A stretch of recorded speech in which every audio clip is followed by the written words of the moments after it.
Hello छात्रों, जैसा कि आप लोगों को पता है कि आपके यूनिट टेस्ट होने वाले हैं, उसके लिए आपका डिवीज़न चल रहा है। उसमें मैंने कल आपको उपसर्ग और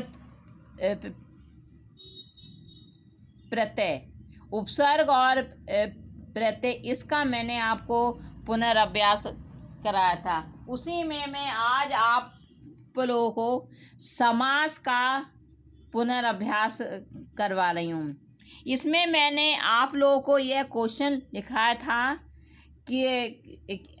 कि समास किसे कहते हैं, ये कितने प्रकार के होते हैं उदाहरण सहित विस्तार से लिखिए। प्रश्न है, समास किसे कहते हैं, ये कितने प्रकार के होते हैं, उदाहरण सहित विस्तार से लिखिए। ये मैंने आप लोगों को जो है ऑफलाइन आप लोगों की जब पढ़ाई हो रही थी तब मैंने आप लोगों को यह प्रश्न लिखाया था। मैं आप लोगों को बता दूं कि आपकी परीक्षा में जो प्रश्न आते हैं समास से संबंधित वह दो प्रकार से आते हैं। एक तो समस्त पद आता है, उसका आपको समास विग्रह करके समास का नाम बताना होता है। दूसरा प्रश्न आता है समास विग्रह का आपको समस्त पद लिखकर उसके समास का नाम लिखना होता है। अब मैं आपको यह समझाने जा रही हूँ कि समास किसे कहते हैं। समास की परिभाषा है आपस में जब दो या दो से अधिक शब्दों के मेल को संक्षिप्त करके नया शब्द बनाने की क्रिया को समास कहते हैं। देखिए, दो या दो से अधिक पदों के मेल को संक्षिप्त करके नया शब्द बनाने की क्रिया को समास कहते हैं। और जब समस्त पद अलग अलग करके लिखा जाता है तो उसे समास विग्रह कहते हैं। आसम में जैसे समास का तात्पर्य है कि समास आपस में संबंध रखने वाले दो या दो से अधिक शब्दों को मिलाने से जो एक नया शब्द बनाया जाता है उसे समास कहते हैं। समास का तात्पर्य है संक्षेप या विग्रह दो या दो से अधिक शब्दों को मिलाकर एक कर देना। इसमें दो या दो से अधिक पदों का अथवा शब्दों का को मिलाकर एक पद निर्मित किया जाता है। जैसे रेल पर चलने वाली गाड़ी में सभी शब्दों या पदों का लोप करके इनको एक नया शब्द दिया है, रेलगाड़ी। यह नया शब्द बना। तो समस्त पद क्या है, समास करने से जो समस्त स्वतंत्र शब्द बनता है उसे समस्त पद कहते हैं। यानी कि पदों के मेल को करने से संक्षिप्त करने से जो नया पद बनता है उसे समास कहते हैं। और समासिक पदों के बीच का संबंध स्पष्ट करना, यानी कि जो समस्त पदों को विग्रह अलग अलग करके लिखने की प्रक्रिया को समास विग्रह कहते हैं। जैसे राजा का पुत्र, यह क्या है, समस्त पद है। समस्त पद है राजपुत्र और समास विग्रह है राजा का पुत्र। हवन के लिए सामग्री, ऋण से मुक्त, ऋण मुक्त। चार भुजाओं वाला चतुर्भुज। एक बार फिर से मैं समझा रही हूँ कि समास किसे कहते हैं, दो या दो से अधिक पदों के मेल को संक्षिप्त करके नया शब्द बनाने की क्रिया को समास कहते हैं। जब समस्त पदों को अलग अलग करके लिखा जाता है, यानी कि दो क्रियाओं को, तो जब समस्त पदों को अलग अलग करके लिखा जाता है तो उसे समास विग्रह कहते हैं। अब इसको हम दूसरी भाषा में कह सकते हैं कि आपस में संबंध रखने वाले दो या दो से अधिक शब्दों के मिलाने से जो एक स्वतंत्र शब्द बनता है या जो एक नया शब्द बनाया जाता है उसे समास कहते हैं। समास का तात्पर्य है संक्षेप या विग्रह। दो या दो से अधिक शब्दों को मिलाकर एक कर देना। इसमें दो या दो से अधिक पदों का या शब्दों का मिलाकर एक पद निर्मित किया जाता है। जैसे रेल पर चलने वाली गाड़ी में से सभी पदों का या शब्दों का लोप करके एक नया पद दिया हमने रेलगाड़ी। तो रेलगाड़ी नया पद शब्द बना लिया। तो अब इसमें समस्त पद किसे कहते हैं और समास विग्रह किसे कहते हैं? समास करने से जो स्वतंत्र शब्द बनता है उसे समस्त शब्द कहते हैं। जैसे अब आपको बताऊं, रेल पर चलने वाली गाड़ी, अब इसका हमने स्वतंत्र शब्द बनाया रेलगाड़ी, तो रेलगाड़ी हमारा हो गया समस्त पद। अब रेल पर चलने वाली गाड़ी, यह हो गया हमारा समास विग्रह, क्योंकि जब समस्त पदों को अलग अलग करके लिखा जाता है तो उसे समास विग्रह कहते हैं। अब मैं आपको बता देती हूँ समस्त पद और समास विग्रह। समस्त पद है राजपुत्र, तो इसका संबंध होगा राजा का पुत्र। समस्त विग्रह होगा राजा का पुत्र। उसी प्रकार से हवन के लिए सामग्री, तो हवन के लिए जो सामग्री समस्त पद है और हवन के लिए सामग्री समास विग्रह है और इसका समस्त पद है हवन सामग्री। ऋण से मुक्त, यह समास विग्रह है, इसका समस्त पद हुआ ऋण मुक्त। चार भुजाओं वाला, यह समास विग्रह है, उसका समस्त पद हुआ चतुर्भुज। तो समास के भेद कितने होते हैं? समास के 6 भेद होते हैं। नंबर 1 अव्ययीभाव समास, दूसरा है तत्पुरुष समास, तीसरा है द्विगु समास, चौथा कर्मधारय समास, पांचवा द्वंद्व समास, छठा है बहुब्रीहि समास।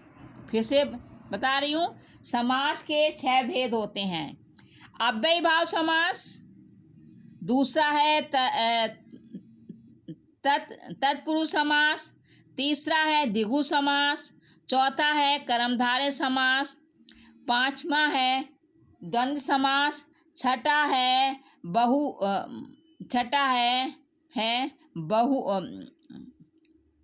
है बहुब्रीहि समास। अब मैं पहले आपको समास में पहला समास समझाने जा रही हूँ, अव्ययीभाव समास। जिस समास में पहला पद अव्यय होता है उसे अव्ययीभाव समास कहते हैं। ज्यादा इस समास में समस्त पद अव्यय की भांति कार्य करता है, यानी कि अव्ययीभाव समास में जिस समास में पहला पद अव्यय होता है और समास करने पर समस्त पद अव्यय बन जाता है, उसे अव्ययीभाव समास कहते हैं। जैसे यथाशक्ति, शक्ति के अनुसार, यथाशक्ति शक्ति के जो अनुसार। फिर है भर पेट, पेट भर कर। इसके और भी उदाहरण हैं। यथाशक्ति शक्ति के अनुसार। यथा नियम, नियम के अनुसार। आजन्म, जन्म से लेकर। भरसक, पूरी शक्ति से। प्रतिदिन, हर दिन। प्रतिवर्ष, हर वर्ष। बेशक, बिना संदेह। वे फायदे के बिना। बीचों बीच, बीच ही बीच में। साफ साफ, बिल्कुल स्पष्ट। एकाएक, अचानक। यथामति, मति के अनुसार। यथा संभव, जैसा संभव है। समुद्र, प्रयत्न। भरपूर, पूरा भरा हुआ। प्रत्यक्ष, आंखों के सामने। प्रत्येक, हर एक। प्रतिपल, हर पल। अनुरूप, रूप के योग्य। बेकाम, काम के बिना। बेकाम का क्या है? काम के बिना। बेमतलब, मतलब के बिना। द्वार, हर एक द्वार पर। रातों रात, रात ही रात में। हाथों हाथ, हाथ ही हाथ में। आज्ञानुसार, आज्ञा के अनुसार। तो इस प्रकार से मैंने आप लोगों को उदाहरण समझा दिए। दूसरा आपका आता है जिस तत्पुरुष समास। जिस समास में उत्तर पद यानी दूसरा पद प्रधान होता है। दूसरा पद प्रधान होता है और बीच में कारक चिन्हों का लोप होता है, वहाँ पर तत्पुरुष समास होता है। जिस समास में उत्तर पद यानी बाद का पद प्रधान होता है और बीच में कारक चिन्हों का लोप होता है, वहाँ पर जो है तत्पुरुष समास होता है। जैसे घुड़सवार, घोड़े पर सवार। धनहीन, धन से हीन। देखिए इन दोनों वाक्यों में जो कारक चिन्ह है, अधिकरण कारक का चिन्ह पर और उसमें और करण कारक का चिन्ह है, अपादान कारक का चिन्ह है से। तो इसमें अपादान जो कारक चिन्ह का लोप है, तो यहाँ पर तत्पुरुष समास है। वैसे ही मैं आप लोगों को और उदाहरण बता रही हूँ। स्वर्गगत, स्वर्ग को गया। अकाल पीड़ित, अकाल से पीड़ित। रोगग्रस्त, रोग से ग्रस्त। धनहीन, धन से हीन। हथकड़ी, हाथ के लिए कड़ी। आराम कुर्सी, आराम के लिए कुर्सी। देशभक्ति, देश के लिए भक्ति। विद्यालय, विद्या के लिए आलय। गौशाला, गांव के लिए शाला। गुरु दक्षिणा, गुरु के लिए दक्षिणा। ऋण मुक्त, ऋण से मुक्त। भयभीत, भय से भीत। राजकुमार, राजा का कुमार। राष्ट्रपति, राष्ट्र का पति। राजदूत, राजा का दूत। लोक सभा, लोगों की सभा। जलधारा, जल की धारा। राम भक्ति, राम की भक्ति। पर्णशाला, पर्ण की शाला। स्नेह मग्न, स्नेह में मग्न। सिर दर्द, सिर में दर्द। कर्मवीर, कर्म में वीर। शरणागत, शरण में आया आगत। जलमग्न, जल में मग्न। जग बीती, जग पर बीती। तो देखिए हवन सामग्री, हवन के लिए सामग्री। टिकट घर, टिकट के लिए घर।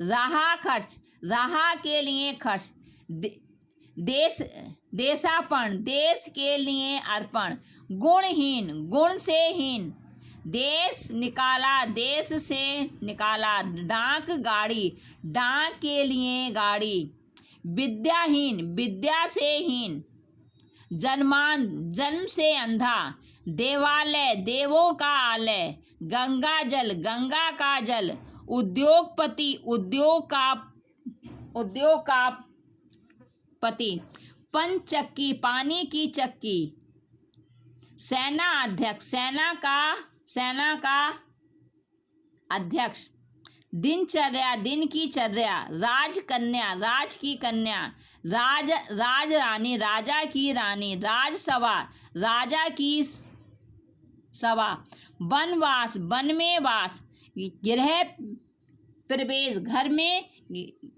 गृह में प्रवेश, नगरवास, नगर में वास, दान में भी, लोकप्रिय, लोक में प्रिय, घुड़सवार, घोड़े पर सवार। तो इस प्रकार से बच्चों मैंने आपको जो है तत्पुरुष समास के मैंने उदाहरण समझाए। अब आपका आता है तीसरा है कर्मधारय समास। तीसरा कौन सा है? कर्मधारय समास। जिस समास में पहला पद विशेषण और दूसरा पद विशेष्य होता है। जिस समास में पहला पद विशेषण और दूसरा पद विशेष्य होता है, या पहला पद उपमेय और दूसरा पद उपमान होता है। पहला पद उपमान और पहला पद उपमान और दूसरा पद उपमेय होता है, वहाँ पर कर्मधारय समास होता है। जैसे देखिए, अगर जिस समास में पहला पद विशेषण होता है, विशेषण जो संज्ञा सर्वनाम की विशेषता बताता है, विशेष्य जिसकी विशेषता बताई जाती है। तो जिस समास में पहला पद विशेषण और दूसरा पद विशेष्य होता है, वहाँ पर कर्मधारय समास होता है। जैसे महाराजा, महान है जो राजा, नील गाय, नीली है जो गाय, महात्मा, महान है जो आत्मा, लाल टोपी, लाल है जो टोपी, पुरुषोत्तम, पुरुषों में जो उत्तम, परमानंद, परम है जो आनंद, पीताम्बर, पीत है जो अंबर, का पुरुष, कायर है जो पुरुष, नीलकमल, नीला है जो कमल, नीलांबर, नीला है जो अंबर, अंधकूप, अंधा है जो कूप, महादेव, महान है जो देव, श्वेतांबर, श्वेत है जो अंबर, भला मानस, भला है जो मानस, प्रधाना अध्यापक, प्रधान है जो अध्यापक, दुरात्मा, दूर है जो आत्मा, दूर माने बुरी, बुरी है जो आत्मा, महाविद्यालय, महान है जो विद्यालय। तो देखिए, ये सब पहला पद विशेषण है और दूसरा पद विशेष है। तो जिस समास में पहला पद विशेषण और दूसरा पद विशेष्य होता है, वहाँ पर जो है कर्मधारय समास होता है। अब आपका आता है द्विगु समास। द्विगु समास, जिस समास में पहला पद संख्यावाचक हो अर्थात संख्या का बोध कराए तथा दूसरा पूरा पद समुदाय का द्योतक हो, पूरा पद समुदाय का द्योतक हो, वहाँ पर द्विगु समास होता है। यानी कि जिस समास में पहला पद संख्यावाचक हो अर्थात संख्या का बोध कराए तथा पूरा पद समुदाय का द्योतक हो, यानी समुदाय को प्रकट करता हो, वहाँ पर द्विगु समास होता है। जैसे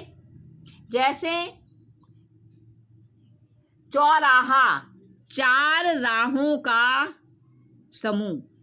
चौराहा 4 राहों का समूह। तो देखिए पहला शब्द क्या है? चौ। यह संख्या का बोध करा रहा है और चौराहा शब्द जो है वह समुदाय को प्रकट, 4 राहों के समुदाय को प्रकट कर रहा है। तो यहाँ पर द्विगु समास है। उसी प्रकार से दशानन, 10 है आनंद जो, अर्थात दशानन, 10 है आनंद जो अर्थात दशानन। अब देखिए अब मैं इसके और उदाहरण आप लोगों को समझा रही हूँ। चतुर्भुज, 4 भुजाओं का समूह। नवग्रह, 9 ग्रहों का समूह। शताब्दी, 7 अब्दों का समूह। अब्दों माने वर्ष का शब्द, 7 वर्षों का समूह। चमन्नी, 4 आनों का समूह। त्रिवेणी, 4 3 वेणियों का समूह। पंजाब, 5 आवों का समूह। आवो माने क्या होता है? नदियाँ। 5 आवों का समूह। नवनिधि, 9 निधियों का समूह। 4 पाई, 4 पैरों का समूह। 2 राह, 2 राहों का समूह। तिरंगा, 3 रंगों का समूह। त्रिलोक, 3 लोगों का समूह। त्रिभुवन, 3 भुवनों का समूह। पंचवटी, 5 बटों का समूह। त्रिफला, 3 फलों का समाहार। अष्टाध्यायी, 8 अध्यायों का समूह। नवरात, 9 रात्रियों का समूह। दोपहर, 2 पहर का समूह। सप्तद्वीप, 7 द्वीपों का समूह। दिगु, 2 गांवों का समूह। तो इस प्रकार से आपने देखा कि इन समास में पहला शब्द संख्या का बोध करा रहा है और पूरा पद किसी समुदाय को प्रकट कर रहा है। तो यहाँ पर द्विगु समास है। फिर आपका आता है द्वंद्व समास। द्वंद्व समास में जिस समास में दोनों पद प्रधान हो, दोनों पद क्या हो? प्रधान हो। पूर्व पद और उत्तर पद दोनों प्रधान हो और समास विग्रह करके दोनों में और शब्द आए, वहां पर द्वंद्व समास होता है।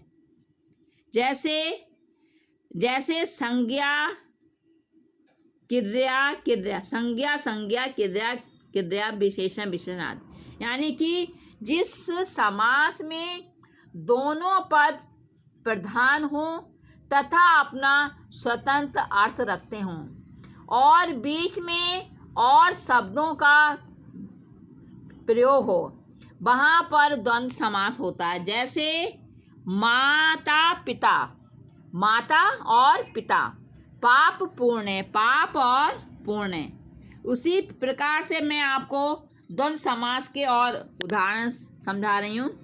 हार जीत, हार और जीत। गंगा यमुना, गंगा और यमुना। खट्टा मीठा, खट्टा और मीठा। पृथ्वी आकाश, पृथ्वी और आकाश। धूप दीप, धूप और दीप। आटा दल, आटा दाल, आटा और दाल। दाल चावल, दाल और चावल। गुण दोष, गुण और दोष।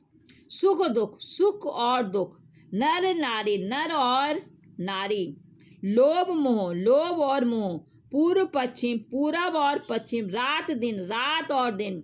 धर्म अधर्म, धर्म या अधर्म। पाप पुण्य, पाप या पुण्य। दाल भात, दाल और भात। ऊंच नीच, ऊंच और नीच। राधा कृष्ण, राधा और कृष्ण। राजा रंग, राजा और रंग। दाल रोटी, दाल और रोटी। धनी निर्धन, धनी और निर्धन। राम लक्ष्मण, राम और लक्ष्मण।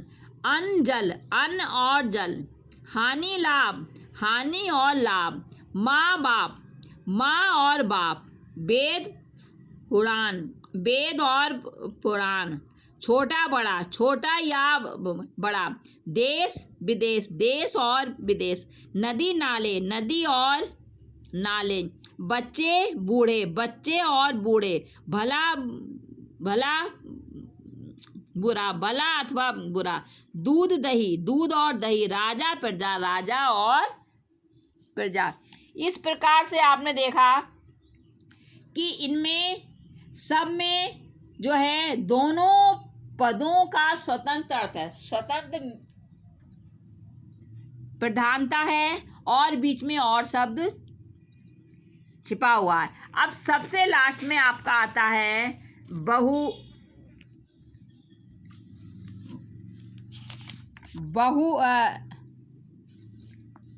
बहुब्रीहि समास।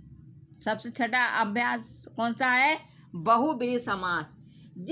जहां दोनों पद प्रधान ना हो बल्कि अन्य पद प्रधान हो, ना जहाँ पर ना प्रथम पद पूर्व पद प्रधान हो, ना उत्तर पद, बल्कि कोई अन्य पद की प्रधानता हो और पूरे पद से दूसरा अर्थ प्रकट होता है, वहाँ पर बहुब्रीहि समास होता है। जिस समास में कोई खंड प्रधान ना हो और समस्त खंड किसी अन्य शब्द की विशेषता बताए तो विशेषण की भांति प्रयोग हो, वहाँ पर जो है बहुब्रीहि समास होता। हम कह सकते हैं जहाँ पर ना प्रथम पद प्रधान हो, ना उत्तर पद, बल्कि तीसरा अन्य पद ही प्रधान हो और पूरा पद दूसरा अर्थ प्रकट करता हो, वहाँ पर बहुब्रीहि समास होता है। जैसे पीताम्बर, पीला है वस्त्र जिसका, अर्थात श्री कृष्ण या विष्णु, श्री कृष्ण या विष्णु। तो देखिए इसमें ना पीला का महत्व है ना वस्त्र का, बल्कि जिसने उस वस्त्र को धारण किया हुआ उसकी प्रधानता है। तो तीसरा अर्थ, तीसरे की प्रधानता है, तो यहाँ पर बहुब्रीहि समास है। उसी प्रकार से दशानन, 10 है आनंद जिसके रावण, 10 है आनंद जिसके रावण, अर्थात रावण। अब मैं आपको इसके में और उदाहरण समझा देती हूँ। अंशुमाली, अंशु है माला में जिसके, अर्थात सूर्य, अंशुमाली। फिर आपका वीणा पाणी, वीणा है पानी में जिसके, अर्थात सरस्वती।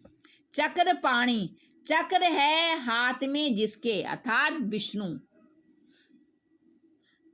सुलोचना, सुंदर है लोचन जिसके अर्थात सुंदर नेत्रों वाली। मयूर वाहन, मयूर का वाहन है जिसका, अर्थात कार्तिकेय। फिर आता शूल पाणी, शूल है पानी में जिसके, अर्थात शंकर। घनश्याम, घन के समान श्याम है जो, अर्थात कृष्ण। त्रिलोचन, 3 है लोचन जिसके, अर्थात शंकर। चंद्रशेखर, शेखर है चंद्र पर जिसके, शेखर माने माथे पर, माथे पर चंद्रमा है जिसके, अर्थात शिवजी। चंद्रशेखर। अल्प बुद्धि, अल्प है बुद्धि जिसकी। नीलकंठ, नीला है कंठ जिसका, अर्थात शंकर। कमल नयन, कमल के समान नयन है जिसके, अर्थात विष्णु। चक्रधर, चक्र को धारण करने वाला। लंबोदर, लंबा है उदर जिसका, अर्थात गणेश। 10 मुख, 10 मुख वाला। पंकज, पंख में पैदा है जो, अर्थात कमल। महावीर, महान वीर है जो, अर्थात हनुमान जी। तो इस प्रकार से मैंने आपको पूरे समास का चैप्टर समझा दिया है।